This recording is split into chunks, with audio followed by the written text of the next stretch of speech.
Is it time to ride the rally in gold? Hi, everyone. I'm Maggie Lake, and today I'm talking markets with Rick Rule, founder and CEO of Rule Investment Media. Hi, Rick. It's great to have you on the show this election eve. Hi, Maggie. It's nice to be back with you. Pleasure to talk to you. Thank you. So, we've got to start with your outlook for gold. It hit a record last week. We know that you tend to be a long term gold bull, but how are you feeling about the price action? And do you think it continues to climb from here? It wouldn't surprise me if gold took a rest here. Some of it will depend on investor response to the comedy which will unfold tomorrow.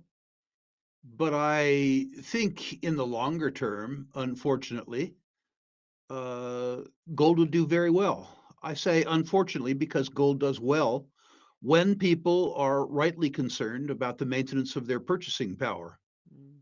in fiat denominated instruments. And unfortunately, I feel like US dollar savers will be challenged for the next 10 years. So I feel that gold will do well. And unfortunately, I mean, I think that's a very bad thing. I happen to be way long because I want to insure myself against unpleasant circumstances. But I wish people weren't facing unpleasant circumstances. Yeah, and you've got a lot of people who follow you in the chat. Hi, everyone. Welcome. And their question is always, okay, yes, they that if you accept that premise, which many do and are concerned about the same things, the question is how long? Is it years? Is it decades? Do you think that we're on this? What does that gold rally look like, and where do you see it going? Well, I lived through two representative gold rallies, the period 1970 to 1980 and the period 1999 to 2011. So what's that, a 10-year period and a 12-year period? I think that given that gold responds to very broad macro trends, that in order to participate in the fullness of the rally, that somebody needs to probably be involved in it or anticipate being involved in it for a decade. Mm. A different way of looking at it, though, Maggie, is that when some of your younger listeners ask you when gold might move, the correct response is probably 24 years ago, because gold was at $253, if my memory serves me correctly, in 2000. It's at $2,700 today. Gold has moved 8% compounded for 24 years. Or put differently, it's maintained its purchasing power, which is exactly what it's being asked to do. Later in the show, I hope I have the opportunity to explain why arithmetically I think gold will do well in the next decade. I'm not prepared nor equipped to tell you how it will do in the next 3 months or 6 months. I don't know. And I have to say, at age 71, I'm not even interested. Well, I mean, nobody knows more about this, Rick, than you do. So I think that's a good, um, it's a good framework to put out there because everyone is sort of chasing short-term gains. That is very in vogue, right? They're looking for their 10 bagger. I just saw a headline on a YouTube video someplace that said silver could be the next 10 bagger. I don't know if you saw that. And no offense to whoever posted it. I didn't even look at who the content creator was, but I just laugh because we see a lot of bombastic headlines like that, and it's sort of rush, get on now. It's going to through the roof. You want to catch this rally. It sounds like that you're not talking about that at all, which I think is really important. So what is the framework? How should people treat gold in their portfolio? Maggie, there's a lot of folks who go into these big opulent casinos and think they're going to come out a winner. Those big I think it's houses everyone who goes in, right? they weren't built by winners. They were built by losers. And I think that's important. And of course, this idiocy, the belief that one's fantasies might someday become real, that's the nature of the internet. When people build traffic, they build traffic by putting up clickbait, moronic headlines. And sadly, they get a lot of traffic. Let's talk about reality. Nobody knows what's going to happen in the near term.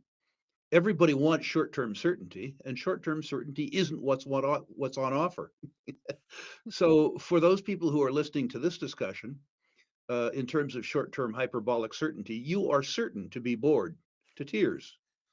Uh, you know, Go read the funny papers or vote or do something like that. Um, that's not what this is about. I own gold because I'm pretty good at arithmetic.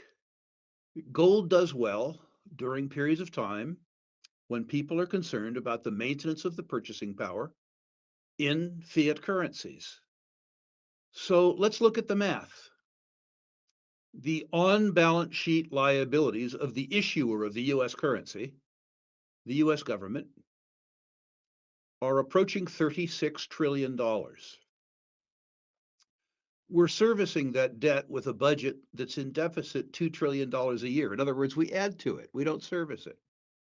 Much more scary, Maggie. And your viewers can get an icon by looking at me, an old guy, is the net present value of off balance sheet liabilities, entitlements, Medicare, Medicaid, Social Security, stuff like that. The net present value of the off balance sheet liabilities of the US government exceeds $100 trillion.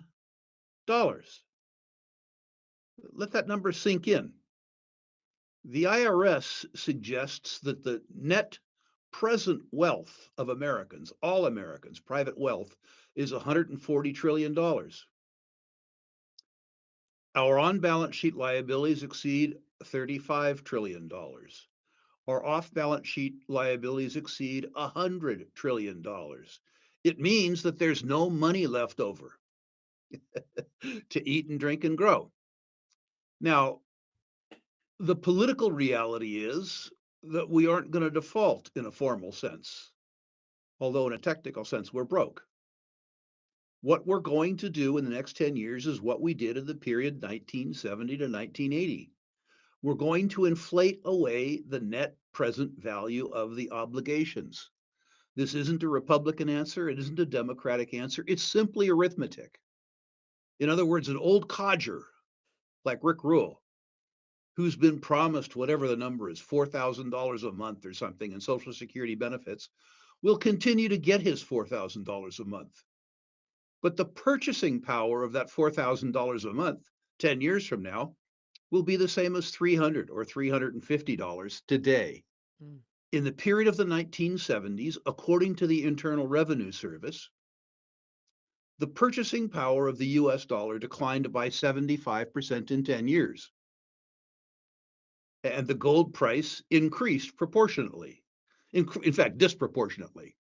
But if you look back to the decade of the 70s, I would suggest that the move from $35 an ounce to $100 an ounce is accounted for by the fact that the price of gold was frozen by fiat for 40 years.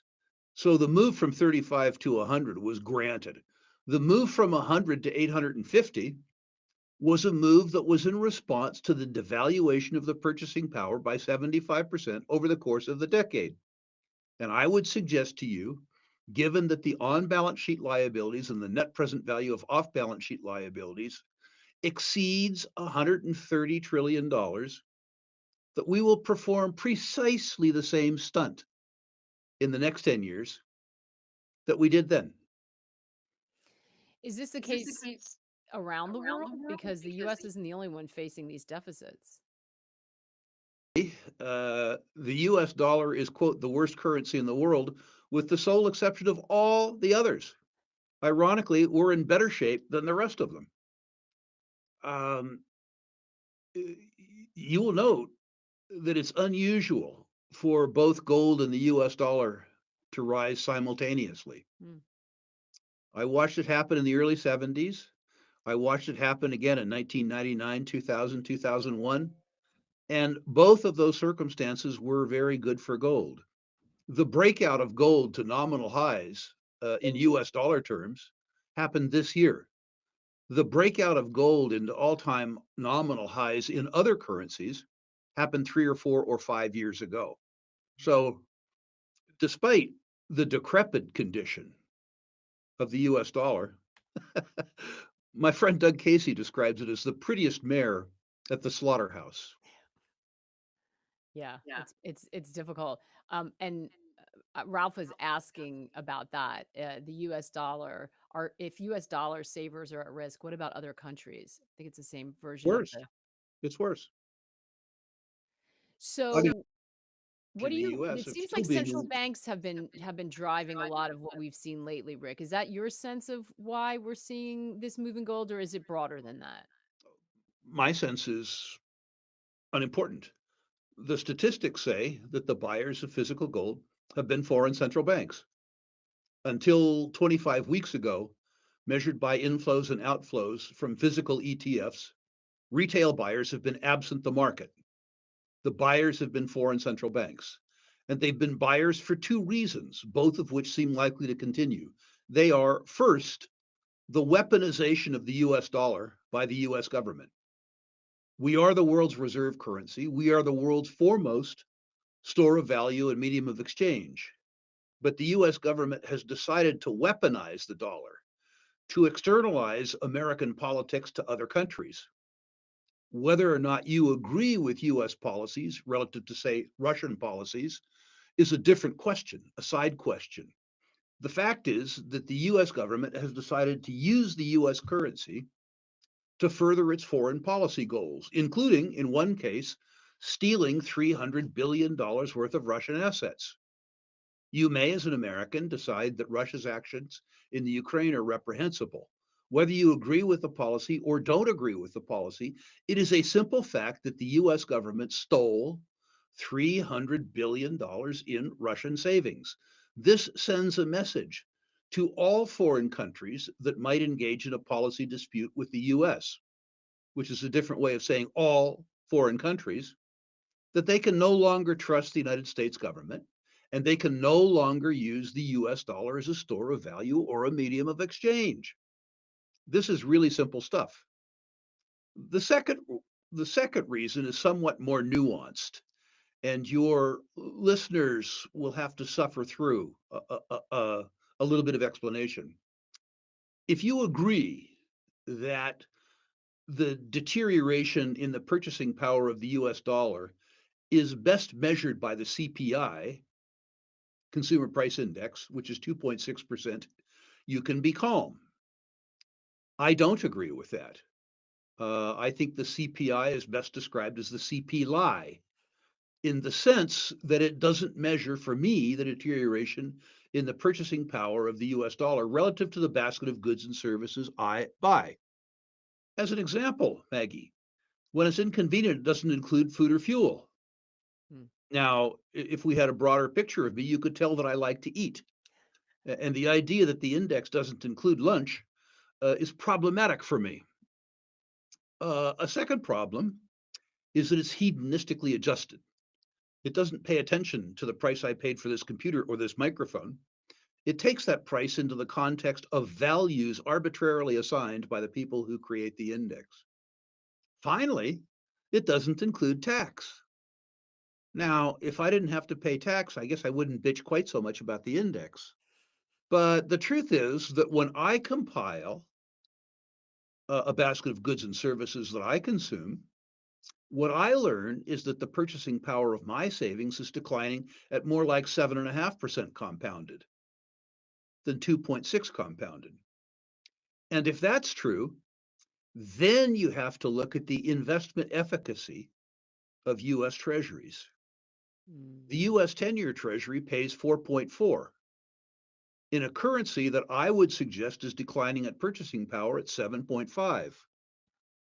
That means the value proposition is that the US government solemnly swears and guarantees to me that they will cost me 3% of my purchasing power every year for 10 years.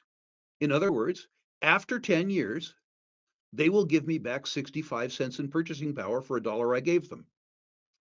This is the first promise in my life that my government has given me that I believe in wholeheartedly. If now you are a foreign holder of US Treasury securities, and the US government is at once weaponizing the security, and secondly, costing you 3% a year in purchasing power, what on earth, what on earth is your incentive to hold them? And I would suggest that a very small disintermediation out of US Treasuries by foreign central banks is responsible for all of the increase of the gold price. And I Mm. think it's set to continue. What would cause it not to continue? real positive interest rates, uh, or a balanced budget, or the paying down of US debt.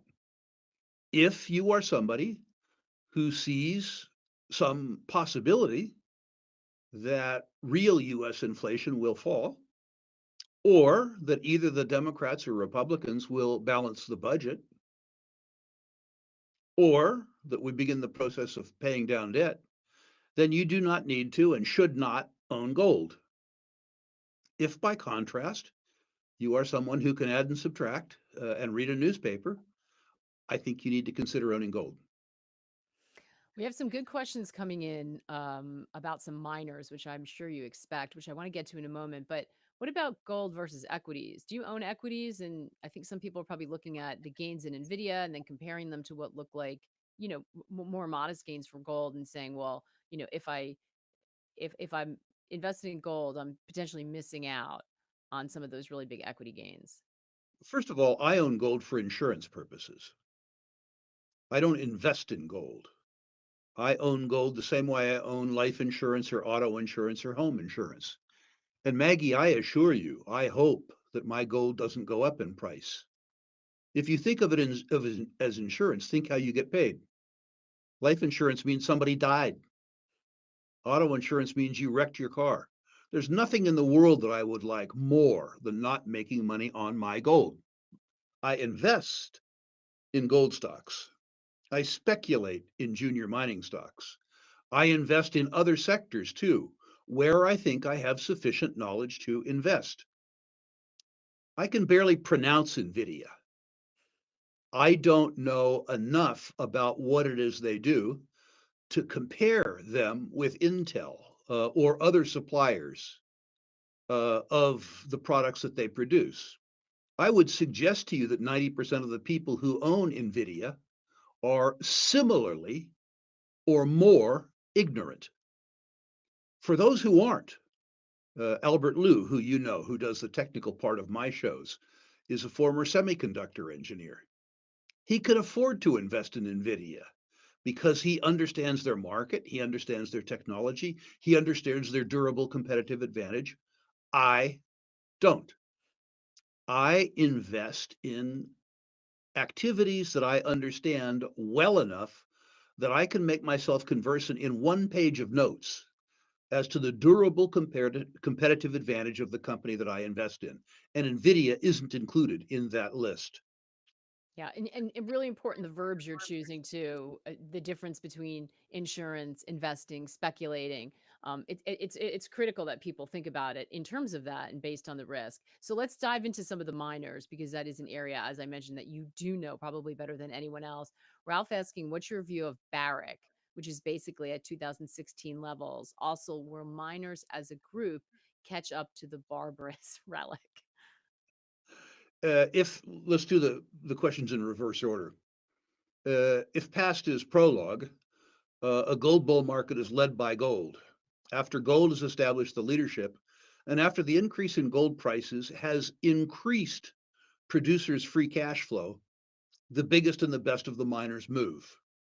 We've already seen moves in Wheaton Precious, uh, Franco Nevada, Agnico Eagle. It hasn't moved down, which is to say, sentiment hasn't moved down to the poorer producing seniors, including both Newmont and Barrick. I am a Barrick holder because I've known the CEO, Mark Bristow, for 35 years, a very, very long time.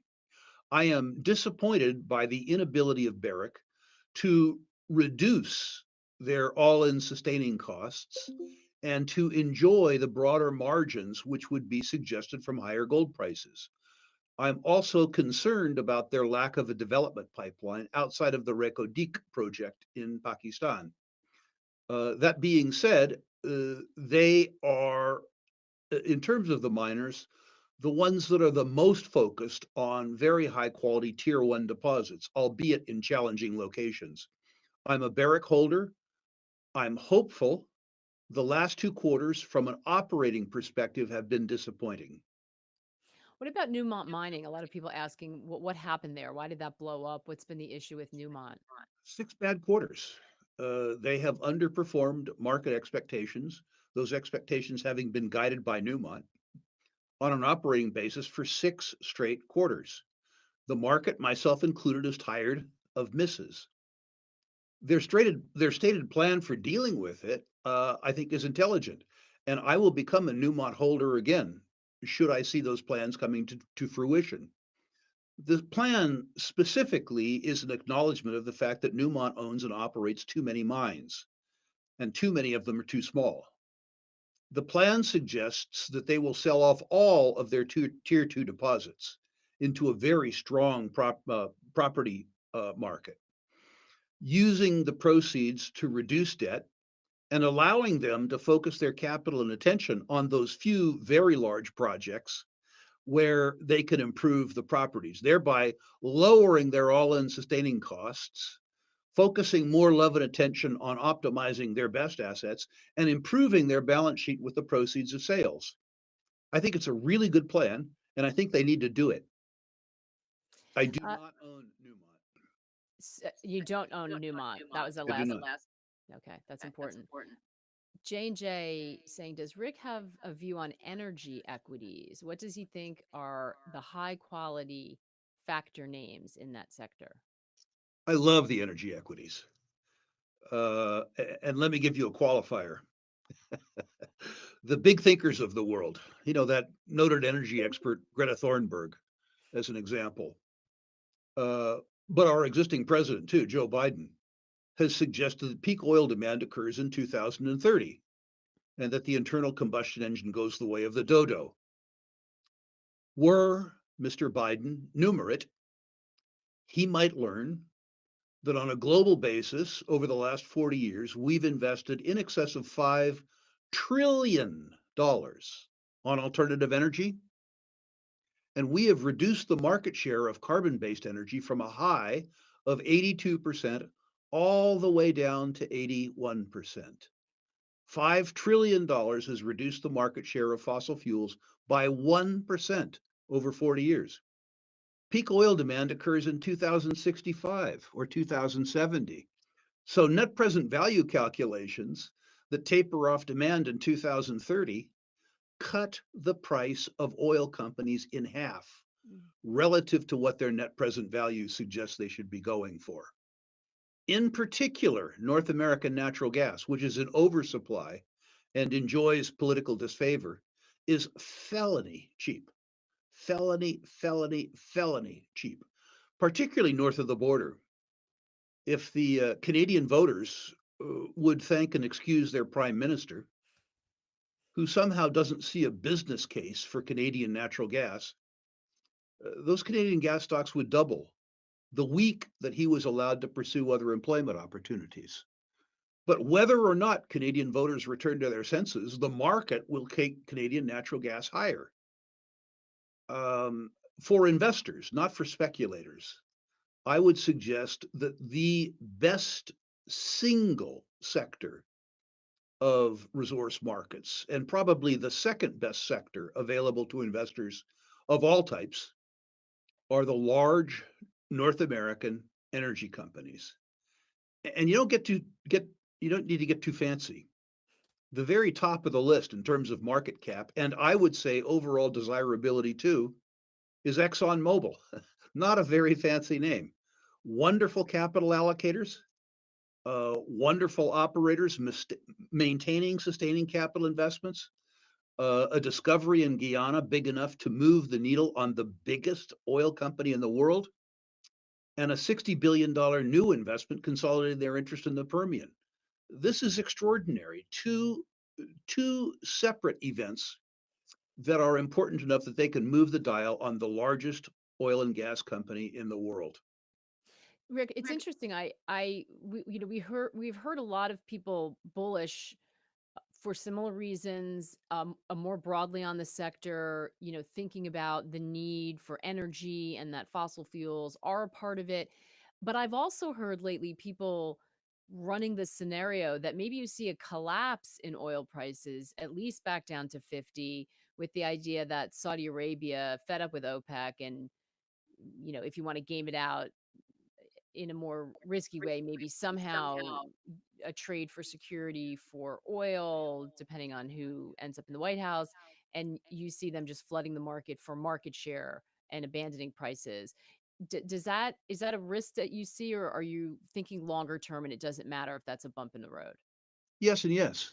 I've seen 3 or 4 times in my career where the selling price for oil worldwide was lower than the all-in cost of producing oil. All-in cost, including cost of capital and social rents, which is to say theft from government. But the oil industry is so large that when those circumstances happen and they constrain spending, they're unable to maintain production 2 years or 3 years out. Could peace break out between Russia and the Ukraine, bringing Russian oil legally back onto market? By the way, Yeah, it's Russian still on. hydrocarbons have Right, never been off market. right. Um, could the Saudis, in an attempt to maintain market share, should the Russians be allowed back on the market, produce oil for less than the Russians and depress the oil price? Yes, and yes. You may recall, Maggie, and hopefully the questioner does, that way back 4.5 years ago, when global demand for oil was constrained by COVID, the price of oil briefly went sub-zero and settled around $20 a barrel. Now, the problem with that was, according to the International Energy Agency, the fully loaded cost to produce a barrel of oil, including state-controlled firms, was about $60 a barrel.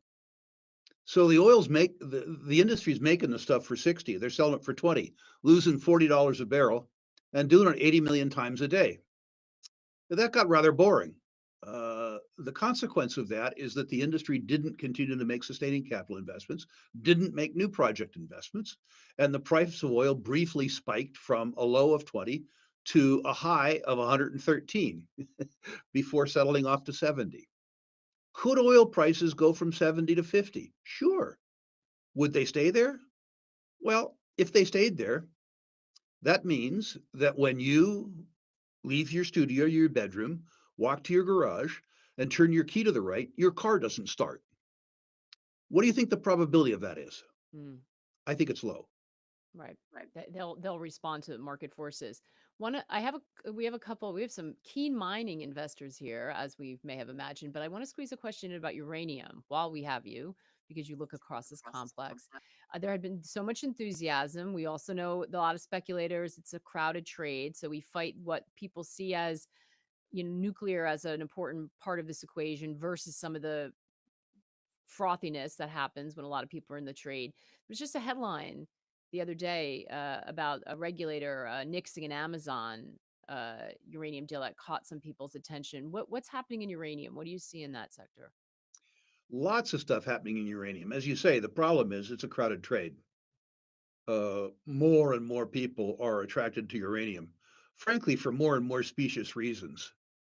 I think they're probably attracted to it because the price went up. Now, the price of it going up makes it precisely less attractive, of course, because the price doesn't need to continue to go up, but that's a different question.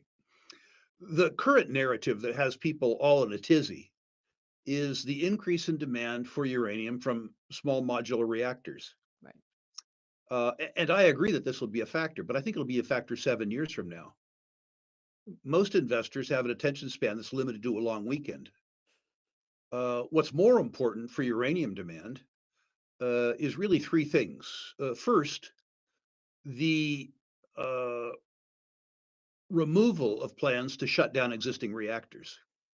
Demand forecasts going forward take into account the shutdown of reactors like Diablo Canyon in California that aren't going to shut down. That's demand that doesn't happen 7 years from now. It happened 7 months ago. That's really, really, really important. The second is the ongoing pace of new reactor construction, particularly in China. Again, this doesn't create demand 7 years from now. It creates demand right here and now. But the most important is the emergence in uranium of a term market rather than a spot market. Every other commodity in the world is held hostage to overnight markets. You never know what your product is going to sell for on Friday, if today's Monday. Mm. In uranium, a contract market is emerging where producers and consumers can enter into a contract that governs prices of volumes as far out as 20 years. And if you're building a new reactor today, the banks are concerned enough about uranium supply that they are requiring the plant developers to contract for enough uranium for a long enough period of time that it will amortize the loan. That means that uranium producers, unlike producers of any other commodity on the planet, know how much material they can sell and Mm. what they can sell it to. And if the counterparty in the contract is an investment grade utility, say a Tokyo Electric Power, a China General Nuclear, a Duke Power, a Southern Company, the companies can literally take those contracts to the bank as collateral. This is a circumstance that doesn't exist in any other commodity that I'm aware of. And I would suggest it's the single most bullish factor about uranium. And ironically, a factor that probably one uranium speculator in 100 is aware of.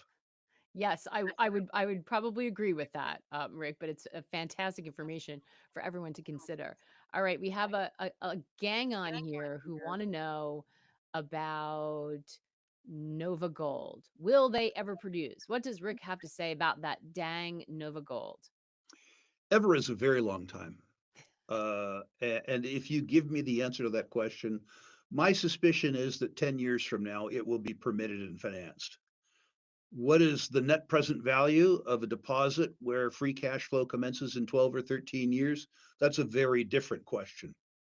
Nova Gold speculators are speculating on the fact that the mineral endowment is very, very, very large. And an increase in gold price, a dramatic increase in gold price, should it occur, might have a disproportionate impact on Nova Gold. Those same speculators need to understand that cash flow that occurs 13 years from now has much less net present value than cash flow that occurs tomorrow. They need to understand too that the upfront capital costs of building that deposit are going to be enormous. It is north of where Santa Claus is supposed to live. Uh, and you also need to consider whether or not you are going to be able to achieve social consensus, particularly among Indian nations and Indian Mm. corporations, that will allow it to be built. I'm personally optimistic on the last question. I think rural Alaskans, in particular Native Alaskans, are much more pro mining than they're believed to be in the lower 48. The problem you have is time value of money and the amortization of the enormous upfront capital expense to build it. The thing that's on your side is that there's a whole cult around NovaGold that is interested in gold price optionality. And the optionality of that deposit, which is to say, the increase in situ net present value as a consequence of the increase in gold price amortized over that many ounces, is an impressive number. Note, I don't own NovaGold. This is why we always say it's a master class when you're on Rick, because you really are so deep in the weeds and the details. And I feel like so many people are getting in these trades for sort of the understanding the power of the narrative, but you take it so much further beyond that, which is so important. And this is an area of the investing world I think you need to have that really deep knowledge. So you're getting a lot of love in the chat for doing that, and I always love when you educate us all. But it's a reminder, right? If you're going to invest in it, take the time to educate yourself. Take the time to seek out people like Rick who really do understand this space, so that you can make some educated investment decisions, or at least understand if you're going to speculate that that's what you're doing, because it's really important. Okay, Ralph is wanting to know about palladium. I was going to ask about silver, and we don't have that much time left for reasons I'll explain in a moment. Um, Field whatever one you want, Rick. Silver, palladium. Palladium first. Okay. I'm attracted to platinum and palladium precisely because people hate them. The prices come off by 40%. It's come off by 40% because the big picture thinkers think that the internal combustion engine is going away, so there won't be any need for auto catalysts. Last time I looked, there wasn't a bunch of kids walking around with picket signs asking for more smog. That's what platinum and palladium do. They enable the sale of an internal combustion engine with decent air quality. Probably equally important, the last time platinum and palladium fell was in 1990, which coincided with a period of time when the Russian state needed money. Mm, They had platinum and palladium for sale. They needed money. They sold for platinum and palladium. There are a few reasons out there why one might consider that the Russian state needs money now. And so perhaps they've been an impact on the market. The most important thing about platinum and palladium for me is speculative. They're produced really in three countries: South Africa, a basket case; Russia, arguably a basket case; and Zimbabwe, an aspiring basket case. They wish they were only a basket case. If you understand that platinum and palladium enable the sale of internal combustion engines, and you understand that it takes $100 worth of platinum or palladium to enable the sale of a $50,000 car in US markets, it's very clear that if the price of platinum and palladium were to double, it wouldn't change mm, the finished price of a car. Now, if there was to be a political or sociological disruption in any of Russia, Zimbabwe, or South Africa, I'm not saying there will be, but they do seem reasonably ripe for disruption to me. You could have real shortages in supply, and a real shortage in supply wouldn't reduce demand so much, simply because of the utility to which the products that platinum and palladium are a component of is so high. So, as a speculator, I'm very attracted to both platinum and palladium. amazing. And real quick, silver. Is silver? A lot of people are kind of grouping that with gold. Does it feel that way, or totally different I dynamic? certainly don't recall the last time we talked, Maggie, but I looked up my notes in anticipation for this call, and we talked about the fact that the silver stocks were, in my words, coiled springs. Mm-hmm. They were coiled springs then because they were hated. They were truly hated, and I suggested on your show that there would be a dead cat bounce in the silver stocks, and that occurred. You know, you make enough predictions every now and then you get one right, and that happened. So I think that the hate trade is out of silver. Uh, for people who really like the hate trade, like me, you need to have taken your profits in silver stocks, Mm. taken some money off the table. The big money is likely ahead. I say that because I've now lived through, some would say three, some would say four precious metals bull markets, and they follow a predictable pattern. The metal moves first. And when I say the metal, I mean gold. The trade is established by the fear buyer. When the momentum is established by the feared buyer and the generalist investor comes into the market, the first thing that moves are the big gold stocks. When the generalist investor gets more comfortable, silver begins to move in preference to gold, perhaps because of its lower unit cost. I don't know why. Mm. But when it happens, it moves much further and much faster than gold. And by the way, you won't need some tired old analyst like Rick Rule to tell you when leadership has changed. It will announce itself. Yeah. The moves in silver historically have been stupefying.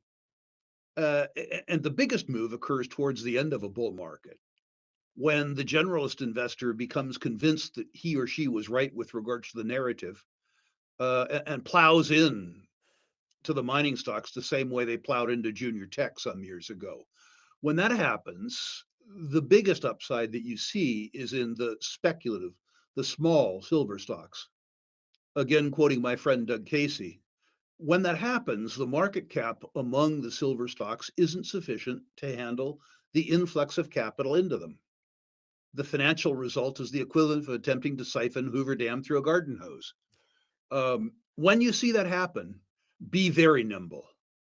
The backside of the Canadian hockey stick chart is just as steep as the front side, and it's a lot less fun. That's amazing.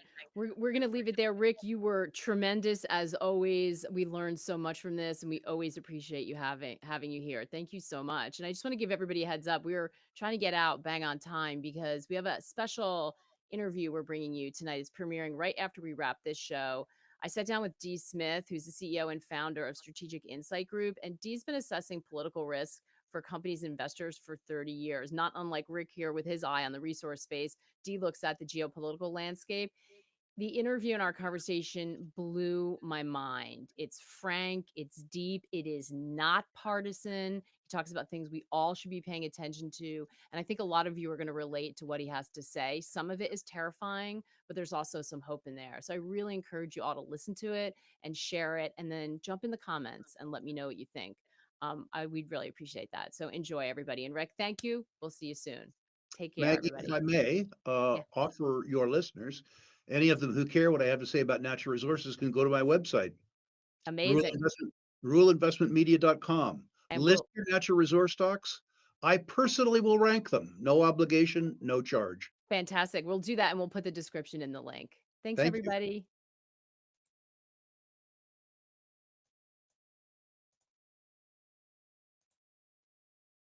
Amazing.